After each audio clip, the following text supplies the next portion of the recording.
SIR ప్రక్రియ ద్వారా కర్ణాటక రాష్ట్రంలో ప్రముఖ నటుడు, విలక్షణ నటుడిగా పేరు తెచ్చుకున్నటువంటి ప్రజాస్వామికవాది ప్రకాష్ రాజ్ ఓటు తొలగింపు ఇప్పుడు కీలక చర్చగా మారింది. బెంగళూరులో తన నియోజకవర్గంలో తన ఓటుని తొలగించారు, దానికి కారణాలు ఏంటో తెలియలేదు అంటూ ప్రకాష్ రాజ్ ఒక సెల్ఫీ వీడియోని సోషల్ మీడియాలో పోస్ట్ చేయడం ఇప్పుడు వైరల్గా మారింది, ఒక చర్చగా మారింది. ప్రకాష్ రాజ్ దేశవ్యాప్తంగా ఎక్కడ ప్రజలకు అన్యాయం జరిగినా అక్కడికి వెళ్ళి ఆయా ప్రభుత్వాలను నిలదీయడం, ప్రజాస్వామ్యయుతంగా ఆయన దేశ రాష్ట్ర ప్రజల హక్కుల కోసం మాట్లాడడం, గలమెత్తడం ఈ మధ్య కాలంలో చేస్తూ వస్తున్నారు. అందులో భాగంగా కేంద్ర రాష్ట్ర ప్రభుత్వాలు అనుసరిస్తున్నటువంటి ప్రజా వ్యతిరేక విధానాలపై ఆయన గొంతెత్తున్నారు, గలమెత్తున్నారు, నిలదీస్తూ వస్తున్నారు. జంతర్ మంతర్ వేదికగా జరిగినటువంటి జంజీ ఉద్యమంలో ఆయన పార్టిసిపేట్ చేయడం, కేంద్ర ప్రభుత్వం అనుసరించినటువంటి విధానం పైన, నీట్ పేపర్ లీక్ పైన ఆయన అక్కడికి వెళ్ళి దీక్ష కూడా చేపట్టారు. ఇది అప్పట్లో భారీగా వైరల్గా మారింది. కేంద్ర ప్రభుత్వానికి చెందినటువంటి సోషల్ మీడియా హ్యాండ్లర్స్ అయితే ప్రకాష్ రాజ్ని ట్రోల్ చేయడం కూడా చేశారు. కానీ దానికి ఎలాంటి భయం, ఆందోళన చెందకుండా ఆయన పూర్తి స్థాయిలో జంజీ ఉద్యమానికి మద్దతు తెలిపారు. ఆ తర్వాత ఆంధ్రప్రదేశ్ రాష్ట్రంలో కూటమి ప్రభుత్వం అనుసరిస్తున్నటువంటి ప్రజా వ్యతిరేక విధానాలపైన కూడా ఆయన గలమెత్తారు.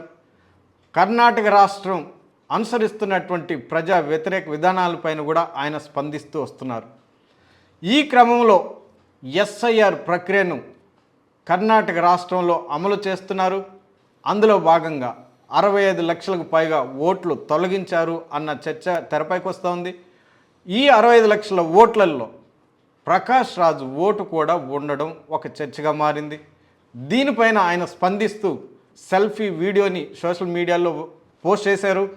ఇప్పుడు ఇది చర్చగా మారింది. ఈ వీడియోలో ప్రకాష్ రాజ్ చాలా ఆసక్తికరమైనటువంటి అంశాలను ఆయన ప్రస్తావించారు. వాటిని ఒకసారి చదివి వినిపిస్తాను, జాగ్రత్తగా వినండి. కర్ణాటక రాష్ట్రంలో తొలగించినటువంటి 65 లక్షల ఓట్లలో నాది కూడా ఉంది. ఇది చాలా హాస్యాస్పదంగా అనిపిస్తోంది.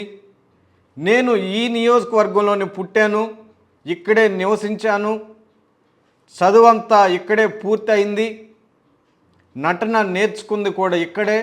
అన్నిటికంటే ముఖ్యంగా నేను ఈ నియోజకవర్గం నుంచి ఎంపీ అభ్యర్థిగా కూడా పోటీ చేశాను, అయినా నా ఓటును తొలగించారు అని ఆయన ఆ వీడియోలో మాట్లాడారు. I want to share a joke with you. I am one of the 65 lakh voters whose vote right has been deleted from Bangalore constituency after SIR. Nice joke, no? I was born in this constituency. I lived in this constituency. I had my schooling, college, theatre. And for your kind information, I was an MP candidate of this constituency too. Well, the joke is nice. Game on. Let me see what is the process I have to go through. Kya kya kaagaz dikhana padega to get back my voter ID. Well, game on. But one little word. My friend, you can use your powers to deny few of the citizens the right to vote who may not elect you. But can you stop us, my dear friend, from our power of bringing you down?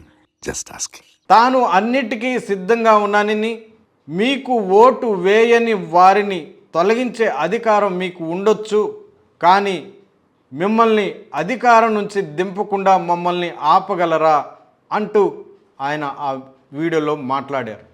మళ్ళీ voter card పొందడానికి ఏ డాక్యుమెంట్లు అడుగుతారో అని కూడా ఆయన మాట్లాడారు. ఇప్పుడు ఈయన చేసినటువంటి మాటలు, వ్యాఖ్యలు ఇప్పుడు సోషల్ మీడియాలో చర్చనీయాంశంగా మారాయి, వైరల్గా మారాయి. దీనిపైన విపక్షాలు అంటే ప్రకాష్ రాజ్ అంటే పడని వాళ్ళు ట్రోల్ చేస్తున్నారు. ప్రకాష్ రాజ్కి సపోర్ట్ చేసేవాళ్ళు, మద్దతు చేసేవాళ్ళు ఆయనకు మద్దతు పలుకుతున్నారు. దీనిపైన కేంద్ర ఎన్నికల సంఘం ఏ విధంగా స్పందిస్తుంది, ఆయన ఓటుని మళ్ళా తిరిగి ఆయనకి వచ్చే విధంగా చర్యలు తీసుకుంటుందా లేదా అన్నది ప్రశ్నార్థకంగా మారింది.